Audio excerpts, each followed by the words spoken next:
자, 이제 우리가 첫 강의에서 이제 앞으로 1차 과목 중에서 이제 특히 민법이 중요하다. 네, 그런 얘기를 제가 말씀드렸는데, 민법 전체 판례 문제, 서론 문제 중에서 20문제니까 비율로 치면 70% 정도예요. 70%에 해당되는 걸 정확하게 맞추면 모든 게 다 해결이 됩니다. 그러면 70% 판례 문제 70% 정도를 맞추면 민법이 70 정도가 나오죠. 그러면 학교에서는 어느 정도 좀 50점 근처만 맞아줘도 이 10점을 꽂주게 되면 1차가 안정적으로 합격을 하게 되고, 그다음 민법을 잘해두게 되면 민법에 배우는 내용을 공법할 때도 약간 써먹어요. 그다음 공시법하고는 아주 연관성이 많죠. 그다음 세법하고는 조금 연관성이 떨어지고, 그다음 중개사법 풀 때도 민법 문제가 대단히 많습니다. 특히 이제 24회 같은 경우에는 이 중개사법이 중개사법 문제가 아니고 민법 문제인 것들이 훨씬 많았었죠. 훨씬은 아니고 민법 문제를 민법을 아는 사람은 중개사법 문제를 풀기가 아주 쉽게 출제를 한 거예요. 그러니까 민법이 그냥 한 과목이 아니라 전체 다른 과목에도 중요한 영향을 미치기 때문에 민법을 잘하는 게 오히려 더 시험에 합격하기에 아주 유리하다. 그 내용입니다. 자, 그러면 민법이 이제 전체적으로 어떻게 생겨먹었는지 제가 좀 개관을 좀 해드릴게요. 칠판 보세요. 이러면 칠판 보는 거예요. 이제 칠판 보시고. 자, 민법이 이제 크게 5편으로 되어 있어요. 맨 먼저 이제 민법, 총칙이라는 게 있고, 그 다음에 소유권 관계, 점유권 관계, 지상권, 전세권, 저당권 이런 걸 규율하는 걸 물권법이라고 그래요. 물권법이 있고, 그 다음 매매계약 체결했어요. 그럼 건물 소유권 이전에 달라, 대금 지급해달라, 서로서로 요구할 수 있죠. 이렇게 사람이 사람에 대해서 일정한 행위를 해달라라고 요구하는 걸 채권이라고 그럽니다. 그러니까 채권에 대해서 공부하는 법이 채권법이고요. 그 다음에 둘이 결혼했어요? 그럼 부부간의 관계, 그 다음 새끼를 낳았다, 부모와 자 사이의 관계, 이렇게 혼인, 이혼, 인지, 입양 이런 걸 배우는 걸 친족법이라고 그래요. 친족법. 그 다음 갑이 있다가 죽었어요? 그럼 갑의 아들이 상속인이 재산을 상속받을 수 있죠. 상속에 대해서 규율하고 있는 법이 상속법입니다. 그러니까 민법, 총칙, 물권법, 채권법, 친족법, 상속법 이렇게 총 5편으로 되어 있어요. 민법, 총칙, 물권편, 채권편, 친족편, 상속편 그래서 총 5편으로 되어 있어요. 자, 그런데 일단 크게 두 가지로 묶을 수 있어요. 요 물권법하고 채권법을 묶어서 재산법이라고 불러요. 그러니까 물권하고 채권이 대표적인 재산권의 일종이라서 두 가지를 묶어서 재산법 이렇게 부르고, 그 다음에 친족법하고 상속법 이 두 가지를 묶어서 가족법 이렇게 부릅니다. 자, 그러면 요 문제는 요 앞에 있는 거예요. 민법 총칙은 재산법과 가족법에 공통적으로 적용될 수 있다라고 생각되는 걸 모아놓은 게 민법 총칙입니다. 다시 한번 재산법과 가족법에 공통적으로 적용될 수 있다라고 생각되는 걸 모아놓은 게 민법 총칙이에요. 자, 그러면 이 민법 총칙의 내용은 공통분모를 따서 써놓은 거란 거예요. 공통분모를 따서 써놓은 거예요. 그러면 민법 총칙의 내용은 매우 자세하게 쓰여져 있을까요? 두리뭉실하게 쓰여져 있을까요? 두리뭉실하게 되어 있는 거죠. 그러니까 요 사람하고 요 사람의 공통분모를 뭘 쓰려고 하는 거예요. 그러면 자세하게 쓸 수가 없고 두리뭉실하게 쓸 수밖에 없죠. 그러니까 이 내용은 뭐냐면 이 민법 총칙의 내용은 이해하기가 쉽다는 거예요? 좀 어렵다는 거예요? 좀 어렵다는 거죠. 좀 어렵다. 그러니까 총칙 내용이 추상적이에요. 그럼 민법 총칙 내용을 쭉 다 공부를 해보면 다 법률행위에 관한 내용이거든요. 법률행위. 그런데 문제는 이 법률행위라는 게 우리 눈에는 보여요? 안 보여요? 안 보여요. 안 보여요. 그러니까 실제 계약 이런 거 우리 눈에 보이지만 법률행위라는 거 우리 눈에 보이지가 않거든요. 근데 이 법률행위라는 단어를 나는 볼 수 있다라고 생각하고 책을 백날 읽어봐야 이건 잘 와닿지가 않는 거예요. 그러니까 민법 총칙의 내용이 추상적이니까 이건 어떻게 공부를 해야 되냐면 일단 사례를 먼저 잘 이해하셔야 돼요. 그 개념에 대한 사례, 그 개념을 이해하기 위한 사례가 있어요. 그 사례를 보고 개념을 역으로 잡아가는 겁니다. 그러니까 민법 총칙은 항상 예를 중심으로 잘 기억을 해 두셔야 돼요. 또 거기에 맞게 제가 수업을 할 때 이 X 이렇게 해서 예들을 쭉 그려드리거든요. 그러면 여러분은 책보다 제 얘기에 집중을 하셔야 돼요. 그 예를 먼저 보고 개념을 이해하고 난 다음에 그 다음에 책을 보든 문제를 풀든 이렇게 하셔야 됩니다. 일단 제 얘기를 잘 들으셔야 됩니다. 자, 그 다음 우리가 민법만 보는 건 아니고 이제 민사특별법이라고 해서 또 5가지가 있어요. 민사특별법이라고 해서 먼저 그 주택 임차인을 보호해주자. 이게 주택임대차 보호법이죠. 상가 임차인을 보호해주자. 이게 상가 건물 임대차 보호법. 그 다음에 그 아파트와 같은 이제 구분 소유 관계를 규율하기 위해서 만든 법이 하나 있어요. 그게 집합건물법입니다.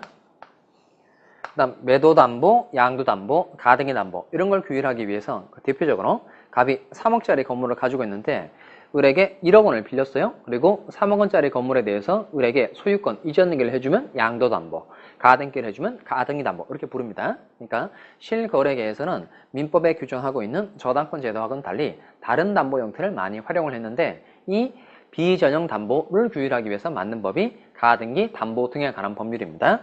그래서 그냥 줄여서 가등기 담보법 이렇게 부릅니다. 그 다음 명의신탁 아시죠? 명의신탁. 명의신탁이 뭐죠? 명의를 믿고 맡기는 거. 그러니까 그 실질적인 소유자는 자기인데 공보상의 소유 명의를 다른 사람 앞으로 해두는 거. 이게 명의신탁입니다. 그 명의신탁을 하는 이유는 뭘까요? 뭐 세금 포탈을 하려고 주로 많이 하죠. 그 다음에 그 채권 채무 관계가 안 좋은 사람들은 강제 집행 면하기 위해서, 그 다음에 뭐 법령상의 제한 이런 걸 회피하기 위해서 명의신탁 같은 걸 하죠. 자, 그러면 이 명의신탁이 탈법한 수단으로 많이 악용이 되다 보니까 이를 규제하기 위해서 만든 법률이 하나 있어요. 그게 부동산 실권리자 명의 등기에 관한 법률입니다.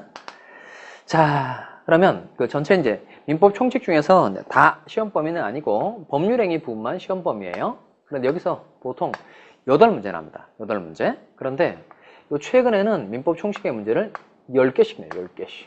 오. 이 비중이 늘었다라는 걸 좀 이따 주목하셔야 됩니다. 그다음 물권법은 거의 변화가 없어요. 물권법 14문제. 14문제. 그다음 채권법도 총론 강론이 있는데 그중에 다 시험 범위는 아니고 계약법 부분만 우리 시험 범위에 해당됩니다.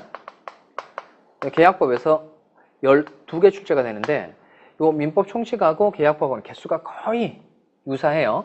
민법 총칙에서 8개 낼 때 계약법 12개 내고 민법 총칙에서 10문제 냈다. 그러면 계약법은 10개로 그냥 줄어요. 그 다음에 친족법하고 상속법은 우리 시험 범위가 아닙니다. 개념 정도, 뭐 개념의 정도만 알아두시면 돼요. 제가 중요합니다 라고 생각되는 거, 그 정도 체크하시면 되고. 그 다음 주택임대차 보호법, 상가건물 임대차 보호법에서 부동산 실명법까지 해서 특별법은 거의 변화가 없어요. 6문제 출제됩니다. 6문제. 자, 그럼 보통 이게 이제 출제 경향인데 최근에는 요거예요. 민법 총칙의 문제가 2문제가 늘었다 이거예요. 자, 이건 뭘 설명하고 있는 바냐면 아까 요 민법 총칙이 제3법과 가족법에 공통적으로 적용될 수 있다라고 생각되는 걸 모아놓은 게 민법 총칙이라고 그랬고 민법 총칙의 내용은 추상적이라고 그랬죠. 그러면 이건 뒤집어서 말하면 수험생의 입장에서는 그 내용을 이해하기가 쉽다는 거예요? 좀 어렵다는 거예요? 좀 어렵다는 거죠. 그러니까 공부를 등한시하고 있다는 겁니다. 그럼 이런 사정을 출제하는 사람이 잘 알아요? 몰라요? 잘 알죠? 그러니까 물건 공부할 때는 뭐 소유권 이런 거 생각하면 실제 생활에 떠오르는 걸 많이 연관해서 맞출 수 있고 계약법도 우리가 뭐 매매계약, 임대차 이런 거 생각할 수 있잖아요. 그러니까 물권법하고 계약법은 사람들이 어느 정도 하면 득점이 된다는 걸 출제하는 사람도 잘 알죠. 민법 총칙은 하다 보면 이게 자꾸 뜬구름 잡기 시게 되니까 수험생들이 공부를 잘 안 한다는 걸 출제하는 사람이 잘 알아요. 그러면 뭐 어려운 문제를 낼 필요가 없는 거예요. 수험생들이 힘들어하는 부분에 관한 문제를 조금 더 내면 그냥 난이도 조절이 금방 되는 거예요. 그러니까 최근에는 민법 총칙의 비중이 늘었으니까 과거에 8문제 났을 때는 민법 총칙에서 뭐 한 절반 정도 맞자 뭐 이런 별별 전략이 다 있었어요. 그런데 최근에는 민법 총칙의 비중이 높아졌으니까 민법 총칙부터 잘 하셔야 됩니다. 그래서 기초과정에 여러 가지 내용을 할까 제가 많이 고민을 하다가 최근 시험 출제 경향이 민법 총칙을 얼마나 잘 하느냐에 모아져 있으니까 이 기초과정 중에 제가 민법 총칙에 관한 내용을 정리를 해드릴 테니까 이 내용만 알아도 여러분이 민법 전체 체계를 채울 수 있고 그 다음 자신감을 찾을 수 있어요. 그러니까 민법 안에서도 가장 중요한 내용은 뭐다? 민법 총칙이라는 겁니다. 자, 그래서 교재를 한번 봐보실까요? 교재 4페이지 가시면 민법 총칙에서 제일 먼저 나와 있는 게 권리 변동 일반이죠. 그러니까 민법 총칙에 이제 제일 먼저 들어가는 내용이 권리의 변동이라는 건데 이런 문제 왜 배우냐면 보통 이제 민법의 뜻을 이렇게 개념 정의를 합니다. 민법은 개인 간의 법률 관계를 규율하는 법이다. 이렇게 말합니다. 개인 간의 법률 관계를 규율하는 법. 뭐 개인 간 이건 어려운 내용이 아니죠. 근데 이쪽에 법률 관계입니다. 법률 관계. 법률 관계는 법에 의해 규율되는 생활 관계. 이걸 법률 관계라고 그래요. 일단 법률관계하고 정반대되는 개념이 있어요. 이게 인간관계입니다. 이건 인간에 의해 규율되는 생활관계를 말하는 게 아니고 이건 법률관계하고 정반대되는 개념이니까 법 외적인 생활관계를 말하는 겁니다. 뭐 도덕, 종교, 관습 이런 것에 규율을 받는 걸 인간관계 이렇게 표현합니다. 자, 그럼 제가 이제 그림을 그릴 테니까 이게 법률관계에 해당하는지 인간관계에 해당하는지 여러분이 맞춰보는 겁니다. 자, 갑이 이제 건물 하나 가지고 있는데 이 건물을 이제 을에게 팔려고 하는 겁니다. 매매. 자, 그럼 갑이 이제 건물을 팔았어요. 그럼 갑은 을에게 뭘 해줘야 되죠? 건물을 넘겨줘야 되죠. 건물을 넘겨준다. 이게 건물을 이전해 주는 겁니다. 그런데 법적으로 정확하게 말하면 건물에 대해서 요걸 소유권을 이전해 주는 겁니다. 그러니까 매도인 갑은 건물 소유권을 이전해 줄 의무가 있고 을은 이에 대해서 돈 줘야 되죠. 대금 지급해 줘야 돼요. 자, 일단 쉬운 문제인데 하나 맞춰봅시다. 대금은 금전에 한한다. O예요? X예요? 대금은 금전에 한한다. OX? O 맞는 겁니다. 그러니까 매매의 경우에는 반드시 을이 돈을 줘야 돼요. 그 돈을 줘야만 매매가 되고 을이 돈 말고 다른 물건을 주게 되면 서로 맞바꾸게 되는 거죠. 그때는 교환계약이라고 그럽니다. 자, 일단 쉬운 거 하나 건졌어요. 매매에 있어서 대금은 뭐에 한한다? 금전에 한한다는 겁니다. 자, 그러면 갑하고 을이 매매계약을 체결했고 소유권 이전해 주기로 약속을 했고 대금 지급해 주기로 약속을 했어요. 그럼 이 매매계약 체결한 건 법률관계에 해당한다? 인간관계에 해당한다? 이건 누가 봐도 법률관계죠. 그러니까 갑이라는 사람이 만약에 소유권을 이전해 줘야 되는데 소유권 이전을 안 해준 거예요. 그러면 을은 갑을 상대로 재판할 수 있어요? 없어요? 있죠. 소유권 이전 등기 청구 소송할 수 있다? 없다? 있다. 그리고 그 판결을 받으면 판결문 가지고 자기가 등기소에 가서 등기 신청을 해서 등기하면 소유권 취득할 수 있어요? 없어요? 있죠. 그 다음 을이 대금 지급해 줘야 됨에도 불구하고 대금을 지급해 주지 않습니다. 그러면 갑은 을에게 대금 지급 청구 소송 이런 거 할 수 있어요? 없어요? 있죠.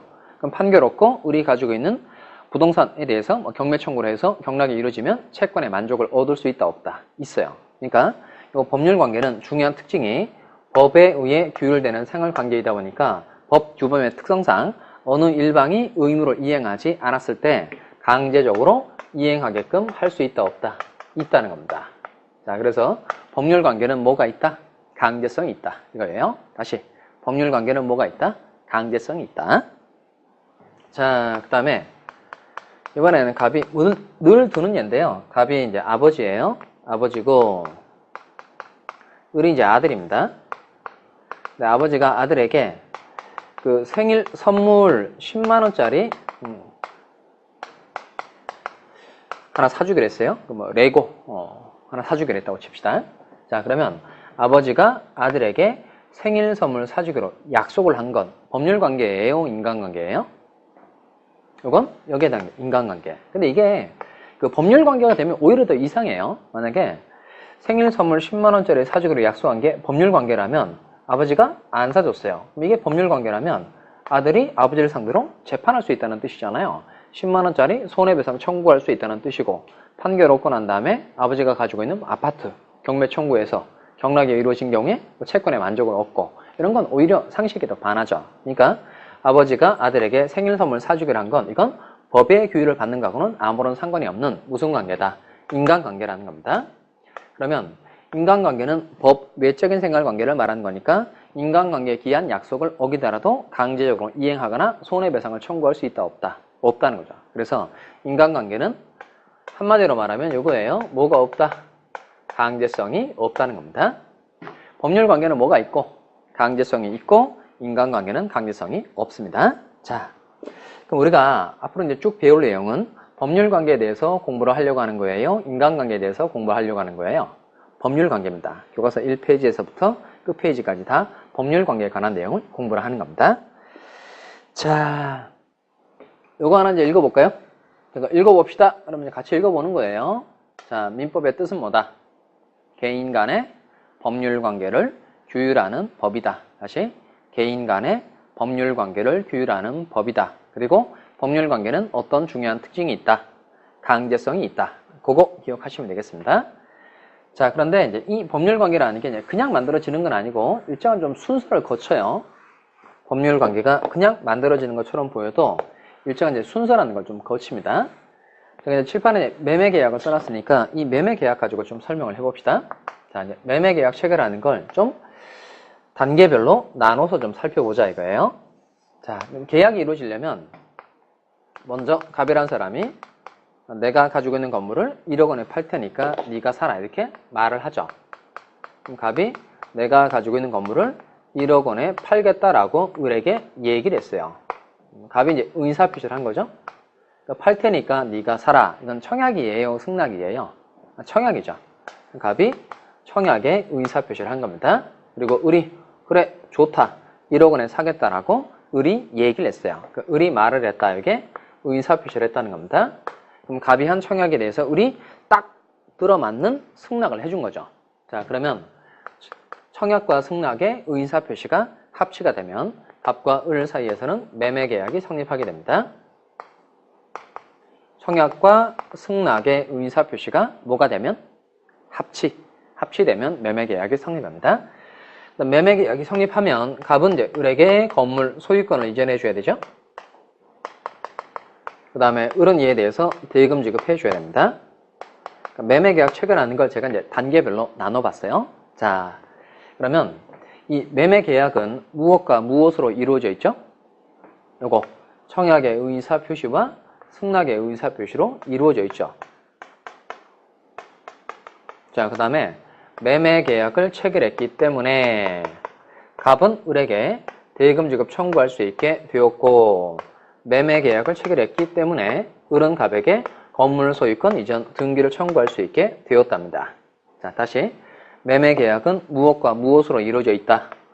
청약과 승낙의 의사표시로 이루어져 있다. 그리고 매매계약을 체결했기 때문에 대금 지급 청구할 수 있게 되었고 건물 소유권 이전 청구할 수 있게 되었다 이겁니다. 항상 이렇게 돼 있어요. 이루어져 있다 때문에 되었다 이렇게 돼 있습니다. 자, 그러면 요 매매계약은 청약과 승낙의 의사표시로 이루어져 있다 그랬으니까 이 청약의 의사표시하고 승낙의 의사표시가 바로 매매계약을 구성하는 개개의 사실입니다. 매매계약을 구성하는 개개의 사실. 그다음 매매계약을 체결했기 때문에 그랬으니까 요 매매계약이 바로 권리가 변동하게 된 원인이에요. 권리 변동의 원인. 그다음 대금 지급 청구할 수 있게 되었고 건물 소유권 이전 청구할 수 있게 되었다. 그랬으니까 요 두 가지 건물 소유권 이전 청구권, 대금 지급 청구권 요 놈이 바로 권리 변동의 결과예요. 결과. 자, 그러니까 개개의 사실이 모여서 권리 변동의 원인이 되고 그 권리 변동의 원인에 해당되면 반드시 그에 해당되는 결과가 나오도록 되어 있다는 겁니다. 근데 이게 부를 때마다 이제 이름이 길어요. 권리 변동의 원인이 되는 개개의 사실 이렇게 부르기 어려우니까 단어 하나를 만들어 준 거예요. 단어 하나를. 자, 이걸 법률 사실이라고 그래요. 법률 사실. 그다음 권리 변동의 원인 이건 법률 요건이라고 부르자. 이렇게 정한 겁니다. 그리고 권리 변동의 결과 이건 법률 효과라고 부르자. 이렇게 정했어요. 그러니까 여러분 이제 여기는 다 일반적으로 이렇게 쓰기로 정한 거니까 이건 자기 마음대로 해야 될 게 아니에요. 여기는 정해진 것대로 잘 외워야 되는 부분입니다. 자, 일단 순서를 잘 기억하셔야 돼요. 맨 앞에 있는 게 뭐죠? 따라해 보세요. 맨 앞에 있는 거. 법률, 사실, 그 다음 법률, 요건, 그 다음 법률, 효과. 법 공부할 땐 적극적으로 이제 하는 게 훨씬 중요합니다. 왜냐면 아는 내용을 이 말로 하게 되면 머릿속에 훨씬 더 오래 남아요. 그러니까 제가 이제 질문을 드리면 팔짱 끼고 이렇게 넉넉고 볼 게 아니라 제가 물어보면 여러분이 계속 대답하는 겁니다. 자, 순서 까먹으시면 안 돼요. 맨 앞에 있는 게 뭐죠? 법률, 사실, 그 다음에 법률, 요건, 그 다음 법률, 효과 이런 순서대로 되어 있어요. 자, 그 다음에 이번엔 이제 갑하고 을이 이제 시비가 붙었어요. 그러니까 말다툼을 하다가 갑이 을에 뺨을 한 대 때렸어요. 그 뺨을 이렇게 한 대 때린 겁니다. 이제 폭행. 자, 형법에서는 폭행 이렇게 부르지만 이제 민법적으로는 이제 갑이 을에게 불법 행위를 하였다 이렇게 말합니다. 불법 행위. 그럼 불법 행위를 당한 을은 손해가 생겼겠죠? 그럼 을은 그 손해에 대해서 갑에게 배상해달라라고 청구할 수 있다.